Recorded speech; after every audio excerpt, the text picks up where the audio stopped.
الحمد للہ وسلام علی عبادہ الذین اصطفیٰ اما بعد اعوذ باللہ السمیع العلیم من الشیطان الرجیم من ہمزہ ونفخہ ونفثہ بسم اللہ الرحمن الرحیم قال اللہ تعالی فی کلامہ المجید یا ایہا الذین آمنوا اذا قمتم الی الصلاۃ فاغسلوا وجوہکم وایدیکم الی المرافق وامسحوا برؤوسکم وارجلکم الی الکعبین وَإِن كُنتُمْ جُنُبًا فَاطَّهَّرُوا إِلَىٰ آخِرِ الْآیَةِ۔ میرے محترم بھائیوں،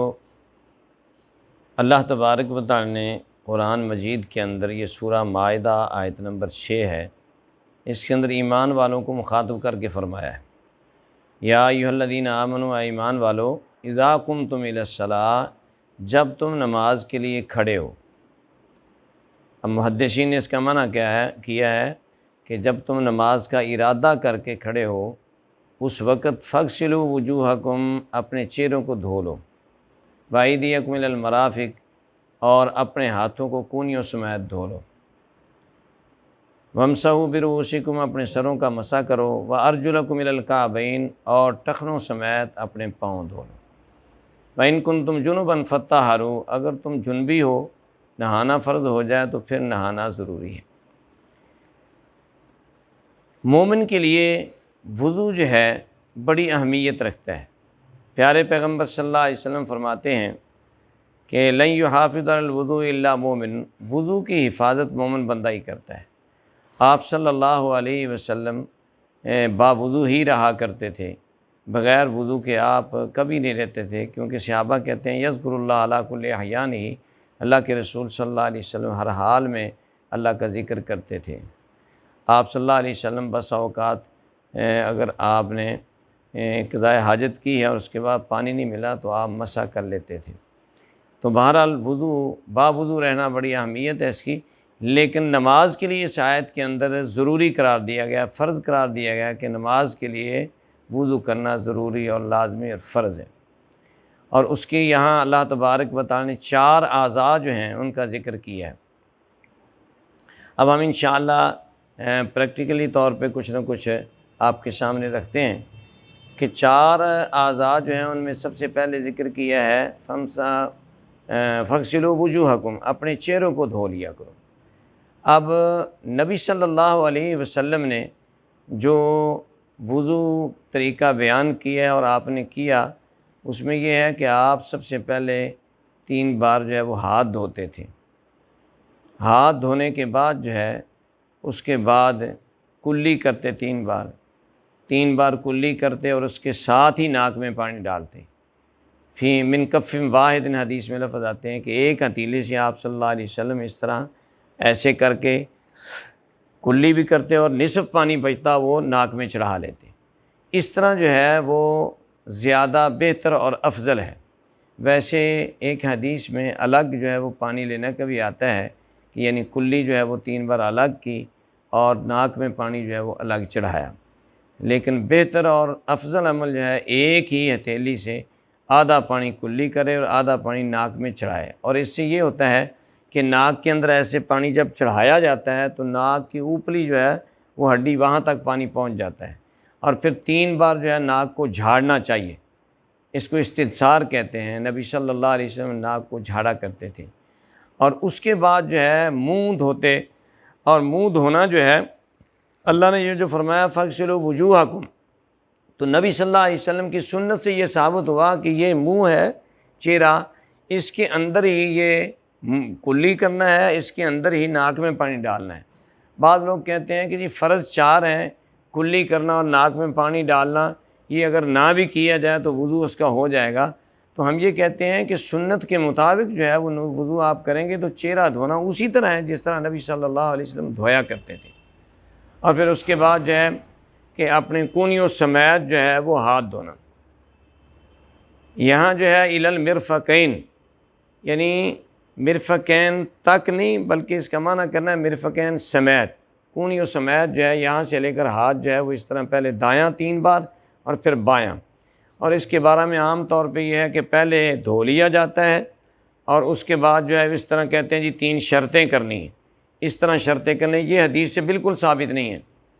حدیث کے اندر دھونے کا آتا ہے، آپ اس کو نبی صلی اللہ علیہ وسلم، بلکہ یہ آتا ہے کہ یدلکو ذراعی، آپ اپنی ہاتھوں کو، ذراعی کو جو ہے مل رہے ہوتے تھے، پانی لینا ہے، پانی اس طرح مل کر اس کو اچھے طریقے سے، یہ کوئی چیز خشک نہ رہ جائے جگہ، اور اسی طرح پھر بائیں کو 3 بار مل مل کے آپ دھو لیں۔ یہ یاد رہے کہ 3 بار دھونا یہ ضروری نہیں ہے، یعنی فرض نہیں ہے۔ ایک بار اگر دھو لیا جائے یہ فرض اس کا پورا ہو جائے گا، 2 بار دھو لینا بھی ٹھیک ہے، 3 بار دھو لینا بھی ٹھیک ہے، لیکن نبی صلی اللہ علیہ وسلم نے فرمایا اگر 3 بار سے کوئی بندہ زائد دھوتا ہے فقد اخطا و اظلم، تو اس بندے نے خطا کی ہے، غلطی کی ہے اور ظلم کیا ہے۔ اس لیے سنت کے مطابق ہی دیکھو نا، اب اگر صرف یہ ہو کہ دھونا کافی ہے تو پھر چاہے 6 دفعہ دھو لے، چاہے 8 دفعہ دھو لے، لیکن یہ نہیں ہے۔ نبی صلی اللہ علیہ وسلم نے کیوں ظلم کہا ہے؟ اس لیے کہا ہے کہ سنت کے مطابق اتنا ہی کام کرنا ہے جتنا رسول اللہ صلی اللہ علیہ وسلم سے ثابت ہے۔ اور پھر وَامْسَحُوا بِرُؤُوسِکُمْ، اپنے سروں کا مسح کرو۔ اب سر کا مسح کرنا جو ہے، اس کے بارے میں پیارے پیغمبر صلی اللہ علیہ وسلم کے بارے میں آتا ہے کہ بَادَأَ بِمَقْدَمِ رَأْسِهِ، آپ صلی اللہ علیہ وسلم اپنے سر کے ابتدائی حصے سے ایسے شروع کرتے، اِلیٰ کَفَّاهُ، اپنی گدی تک لے جاتے، ثم ردّہ الی مکان الذی بدا منہ، پھر جہاں سے شروع کیا تھا ہاتھ لٹا کر وہاں آ کر چھوڑتے۔ یہ سر کا مسح ہے۔ وَامْسَحُوا بِرُؤُوسِکُمْ، قرآن مجید میں رؤوس کا لفظ آیا، رؤوس سارے سر پر بولا جاتا ہے۔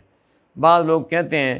کہ جی چوتھائی سر کا مسح کر لیا جائے، کوئی کہتے ہیں کہ سر کا کچھ حصہ جو ہے وہ ہو جائے تو ہو جائے گا، بعض کہ یہ بھی کہتے ہیں اگر 3 بالوں کو بھی ہاتھ ٹچ ہو گیا تو وہ جو ہے سر کا مسح ہو گیا، لیکن یہ سنت کے خلاف ہے۔ آپ صلی اللہ علیہ وسلم نے ایک دفعہ بھی سر کا پورا مسح کیے بغیر، پورا مسح بھی ڈبل کرنا ہے، یعنی ایک دفعہ گدی تک لے جاتے ہیں پھر واپس لاتے ہیں، اس طرح یہ رسول اللہ صلی اللہ علیہ وسلم سے ثابت ہے۔ چوتھائی سر والا مسح جو ہے یہ بالکل من گھڑت بات ہے، قطعی طور پہ ثابت نہیں ہے۔ تو اس طرح آگے جو ہے پاؤں دھونے کے بارے میں قرآن یہ کہتا ہے وَأَرْجُلَكُمْ إِلَى الْكَعْبَيْنِ، اس کا عطف پچھلے اعضاء پر ہے کہ یعنی اپنے پاؤں کو ٹخنوں سمیت دھو۔ ایک دفعہ صحابہ کہتے ہیں کہ ہم جلدی وضو کر رہے تھے تو اپنے ہاتھوں سے اس طرح پاؤں کے اوپر مار رہے تھے جیسے گیلے ہو جائیں، تو رسول اللہ صلی اللہ علیہ وسلم نے فرمایا ویل للعقاب من النار، ایسی ایڑیوں والے جن کی ایڑیاں خشک رہ گئیں ان کے لیے جہنم کی آگ کی وعید ہے۔ اس لیے وضو کرتے وقت بہت احتیاط کرنی چاہیے، اور خصوصاً پاؤں دھوتے وقت پاؤں میں عمومی طور پہ جو ہے وہ بد احتیاطی ہو جاتی ہے کہ جلدی میں وضو کرتے ہوئے کوئی جگہ خشک رہ جاتی ہے، خشک کوئی جگہ جو ہے وہ نہیں رہنی چاہیے۔ اور جب وضو یہ پورا ہو گیا، یہ 4 اعضاء جو میں نے بتائے ہیں، چہرے کے اندر کلی، ناک میں پانی ڈالنا بھی آ گیا، اور ایک بات رہ گئی کہ انگلیوں کا خلال کرنا ہے، وہ ہاتھ کی انگلیوں کا خلال کرنا بھی اور پاؤں کی انگلیوں کا خلال کرنا بھی واجب ہے۔ مستورد بن شداد رضی اللہ تعالیٰ عنہ صحابی رسول بیان کرتے ہیں کہ اللہ کے رسول صلی اللہ علیہ وسلم یہ چھوٹی انگلی جو ہے اس سے پاؤں کا خلال کرتے تھے، یعنی انگلیوں کا خلال کرنا بھی حدیث سے ثابت ہے اور خلال کرنا چاہیے۔ اور سر کا مسح جو ہے اس کے اندر کانوں کا مسح بھی حدیث میں شامل ہے۔ آپ صلی اللہ علیہ وسلم یہ شہادت کی انگشت جو ہے انگلیاں یہ کان کے اندر ڈالتے ہیں اندرلی جانب سے اس کو، اور یہ جو انگوٹھے ہیں ان کو باہرلی جانب سے جو آپ پھیر لیتے ہیں، یہ کان کا مسح کرنا ہے۔ تو اس طرح جب وضو کر لے انسان، اور اس کے بعد پیارے پیغمبر صلی اللہ علیہ وسلم نے فرمایا وضو کرنے کے بعد اگر وہ بندہ کلمہ شہادت پڑھتا ہے، اشہد ان لا الہ الا اللہ وحدہ لا شریک لہ اشہد ان محمدًا عبدہ ورسولہ، تو جنت کے 8 دروازے اس کے لیے انشاءاللہ قیامت کے دن کھول دیے جائیں گے۔ جو بندہ اس پر ہمیشگی کرتا ہے، جون سے چاہے دروازے میں سے وہ داخل ہو جائے۔ سادہ محترم، جس کی داڑھی ہوگی وہ داڑھی کا خلال کرے گا یا داڑھی کو دھوئے گا؟ ہاں، اب یہ بات ہے کہ جس کی داڑھی ہوگی، داڑھی تو سب کی ہونی چاہیے، یعنی جو بالغ ہے اس کی داڑھی ہونی چاہیے۔ اور اس کے بارے میں ایک بات یہ ہے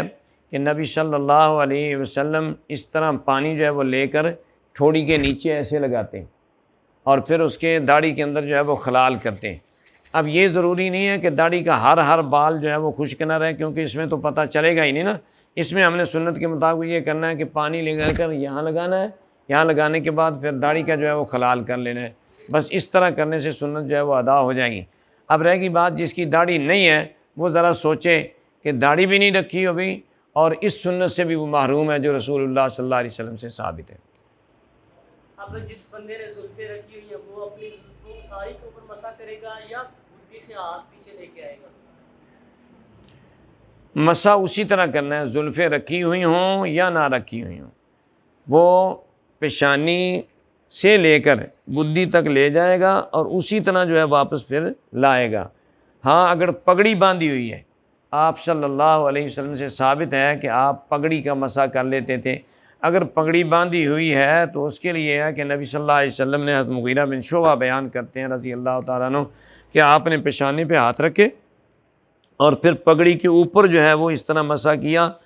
اور پھر واپس لائے۔ تو پگڑی کے اوپر مسح کرے تو زلفیں رکھی ہوئی ہیں تو ٹھیک ہے، اس کی زلفیں جو ہے وہ اس کو کھولنا نہیں پڑے گی اور اس طرح پگڑی کے اوپر مسح ہو جائے گا۔ کیا ٹوپی پر بھی مسح کیا جا سکتا ہے؟ نہیں، ٹوپی پر مسح جو ہے وہ کرنا ثابت نہیں ہے، پگڑی پر جو ہے وہ مسح ہوگا۔ ہاں اگر یہ ہے کہ سر پر اللہ نہ کرے کوئی زخم آیا ہوا ہے تو زخم کے اوپر پٹی باندھی ہوئی ہے تو پٹی جو ہے وہ چاہے سر کے اوپر ہو چاہے کسی بھی وضو کے اعضاء پر ہو تو اس کے اوپر جو ہے وہ مسح کیا جا سکتا ہے۔ اب ایک بات اور رہ گئی ہے کہ جرابیں اور موزے اگر یہ پہنے ہوئے ہیں تو پھر پاؤں کا دھونا لازم نہیں ہے جب اس نے وضو کر کے پہنے ہوں۔ نبی صلی اللہ علیہ وسلم سے ثابت ہے کہ مسح علی الجوربین والنعلین، جوربین پر اور نعلین پر نبی صلی اللہ علیہ وسلم نے مسح کیا ہے، اور باوضو ہے تو مقیم ہے تو ایک دن ایک رات تک مسح کر سکتا ہے، اگر وہ مسافر ہے تو 3 دن 3 رات تک جو ہے وہ مسح کر سکتا ہے۔ اللہ سے دعا ہے اللہ تبارک و تعالی ہم سب کو سنت کے مطابق وضو کرنے کی توفیق عطا فرمائے۔